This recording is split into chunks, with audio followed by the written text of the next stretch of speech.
हर सरकार हमेशा जिस मैंडेट के साथ सत्ता में आती है, उस मैंडेट के अनुरूप वो लोगों की सेवा करने के लिए लगती है, लोगों को एडमिनिस्ट्रेशन डिलीवर करती है। हमारी सरकार जब 2015 में 2014 में जब हमारी सरकार सत्ता में आई, तो हमारे समक्ष एक पार्टी का दर्शन था, भारतीय जनता पार्टी का दर्शन हमारे समक्ष था, और उस दर्शन के अनुरूप हमने सबको साथ लेकर सारे स्टेट का समान विकास करने की बात हमने कही, और उसी के मुताबिक एक हमारे माननीय मुख्यमंत्री जी का एक विजन था कि समग्र स्टेट का समग्र विकास हो, और उसको लेकर हम चले। इसके साथ ही बीच में कोरोना का बहुत बड़ी चुनौती कोरोना की हमारे समक्ष आ गई। कोरोना काल में बजट पे भी प्रेशर आया, एडमिनिस्ट्रेशन पे भी प्रेशर आया, और उस दौरान भी सरकार ने बड़ी कुशलता से इस महामारी का मुकाबला किया।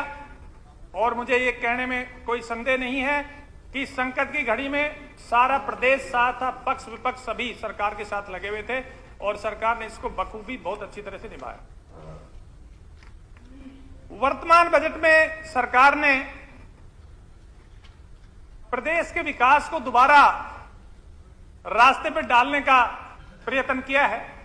कोरोना महामारी के बाद किसी भी विभाग के बजट प्रस्ताव को जब अगर आप देखोगे, तो हर विभाग द्वारा कोई न कोई नई योजना का विजन और उसका लक्ष्य परिलक्षित हो रहा है। उदाहरण के रूप में स्वास्थ्य विभाग को ले लीजिए। स्वास्थ्य विभाग में सरकार ने स्पेशलिस्ट डॉक्टर्स का अलग से काडर बनाने की सरकार ने प्रस्ताव किया है। सरकार ने रोहतक पीजीआईएमएस में ऑर्गन ट्रांसप्लांट का प्रस्ताव बजट में किया है। टीबी से स्टेट को, प्रदेश को मुक्त करने का प्रस्ताव किया है, और स्वास्थ्य के इंफ्रास्ट्रक्चर को सारे को ओवरहाल करने के लिए, उसको मजबूत करने के लिए सरकार ने इसमें प्रस्ताव किया है। इसी तरह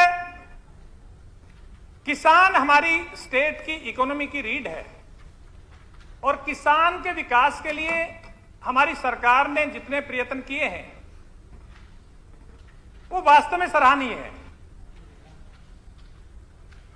फसल बीमा योजना हो चाहे GR International School Kanina, number 1 in scholastic and co-scholastic activities, number 1 in sports and other cultural activities, and also number 1 school in the selections of NEET, IIT, NTSC, NDA. GR International School Kanina, एक भरोसा कल भी आज भी। चाहे फसल बीमा योजना की मैं परसेंटेज की बात नहीं कर रहा, कितने परसेंट किसानों ने इसको अडॉप्ट किया है। मेरी सोच यह है कि फसल बीमा योजना जो सरकार ने इंट्रोड्यूस की है, माननीय मोदी जी के विजन से इंट्रोड्यूस हुई है, ये किसान को एक आत्मनिर्भरता के मार्ग पर ले जाने का काम है। किसान फसल की बीमा करने के लिए वो निश्चिंत होगा, उसमें आत्मविश्वास बढ़ेगा, आत्मनिर्भरता बढ़ेगी, और स्टेट के बजट पे भी कम इसका प्रभाव पड़ेगा। इसी तरह पानी के बारे में अटल भूजल योजना जो अभी केंद्रीय सरकार का लेटेस्ट नया प्रोजेक्ट है, इसमें पानी के संचय का और जो अंडरग्राउंड वाटर है, भूमि की सतह के नीचे का जल है, उसको पुनर्भरण के लिए क्षेत्र के जो प्रदेश के जो शुष्क इलाके हैं, ड्राई इलाके हैं, दक्षिण हरियाणा विशेषकर मैं जिसका उदाहरण दे रहा हूं, बहुत अच्छा काम हो रहा है। अभी हमारे यहां मैंने पहले भी आप लोगों को बताया था कि दोहान और कृष्णावती दो नदियां हैं, बरसाती नदियां। पूरी की पूरी नदी को महेंद्रगढ़ जिले में दोनों नदियों को नहर से जोड़ दिया गया है अलग अलग जगह से। और अगर किसी को शक हो तो जाके देख लो, जहां 4 साल पहले 2-2 फवारे चलते थे ट्यूबवेल पे, आज उन्हीं ट्यूबवेल्स पे 15-15, 18-18 फवारे चल रहे हैं। तो सरकार के काम, अनेक काम हैं जो बड़े सराहनीय रहे हैं। क्योंकि समय की, आपकी घंटी का मुझे डर रहता है, इसलिए मैं डायरेक्टली कुछ और बातें उन पे आ रहा हूं। अध्यक्ष महोदय, मैं आपके माध्यम से मुख्यमंत्री जी के समक्ष कुछ बातें उस क्षेत्र की, हमारे दक्षिणी हरियाणा के बारे में कुछ योजनाएं मैं रखना चाह रहा हूं। अध्यक्ष महोदय, एनसीआर क्षेत्र पर अगर आप नजर डाल के देखो तो महेंद्रगढ़ जिला और भिवानी जिले, दो जिले ऐसे रह रहे हैं जहां औद्योगिक विकास नहीं हुआ है। और अब जो आधारभूत ढांचा हमारी सरकार ने महेंद्रगढ़ जिले में जो डाला है, वो आधारभूत ढांचा इतना मजबूत है और औद्योगिक विकास के लिए इतना अनुकूल है। अब हम नेशनल कैपिटल से मात्र 135 किलोमीटर की दूरी पर हैं। हमारे 3 नेशनल हाईवे अब उस क्षेत्र के बीच गुजर रहे हैं। हमारे पास रेलवे का वेस्टर्न डेडिकेटेड फ्रेट कॉरिडोर है, जिसपे 1200 एकड़ में वहां मल्टी मॉडल लॉजिस्टिक हब बन रहा है। रेलवे की कनेक्टिविटी हमारे पास है, नहर का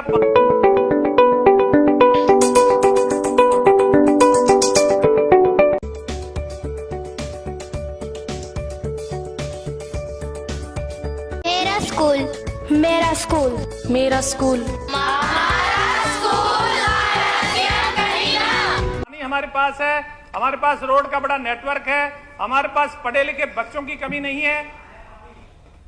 पानी तो पानी पानी, आपको दाम सिंह जी नहीं कहना चाहिए, बाकी को और कोई कहे तो कोई बात नहीं। लेकिन मैं ये कह रहा हूं कि एसवाइल तो आपकी डुबोई हुई, पता ना कब निकलेगी। मेरा टाइम खराब करोगे, मैं कुछ बात कर रहा हूं। मैं ये कह रहा हूं कि औद्योगिक विकास के लिए बड़ा अनुकूल वातावरण है और शुरुआत तो कहीं ना कहीं से अध्यक्ष महोदय करनी पड़ेगी। मैं माननीय मुख्यमंत्री जी से मेरा निवेदन है आपके माध्यम से कि महेंद्रगढ़ जिले में कहीं भी, मैं ये नहीं कहता मेरे हलके में करो, मैं कहता हूं महेंद्रगढ़ जिले में कहीं भी एक बहुत बड़ा औद्योगिक पार्क बनाया जाए। और जब बनाओगे तो ही बात, फिर वही आ गया, बनाओगे तो ही बात बनेगी। और ये शुरुआत मैं चाहता हूं, जब इतना दिया हमारे दक्षिण हरियाणा को मुख्यमंत्री महोदय ने, तो मेरा निवेदन है कि ये हमारे लिए एक, इसके बारे में गंभीरता से सोचें और इस विषय में कोई काम करें। दूसरा, एक योजना सरकार की बड़ी अच्छी चल रही है, स्वामित्व योजना वाली। लगभग 80% मामले ठीक लाइन पे चल रहे हैं। 20% मामले ऐसे हैं उसमें जिनमें अभी भी कुछ डिस्प्यूट्स हैं, गांवों में डिस्प्यूट्स हैं। और उसको मेरा निवेदन है कि जो बचे हुए मामले हैं, डिस्प्यूटेड मामले हैं, वो अधिकारी मौके पे जाके उनकी सुनवाई करके और उसको निपटाएं, ताकि ये बिना काम का लिटिगेशन आगे ना बढ़े। तीसरा, एक नांगल चौधरी को सब डिवीजन बनाने की काफी दिन से मांग लंबित है और मुझे जो पता लगा है वो ये है कि जो मिनिस्टर्स कमेटी जो बनाई थी उसकी भी रिकमेंडेशन आ चुकी हैं।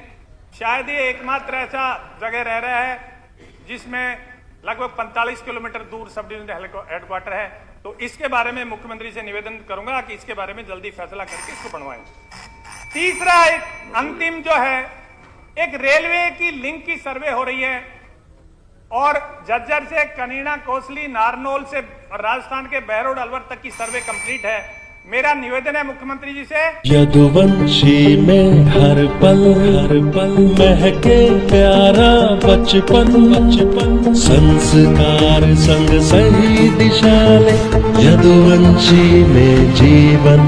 NTSC, IIT, medical, NDA, IJSO, CPT में सबसे अधिक सिलेक्शन देने वाला इंडिया का पहला स्कूल यदुवंशी।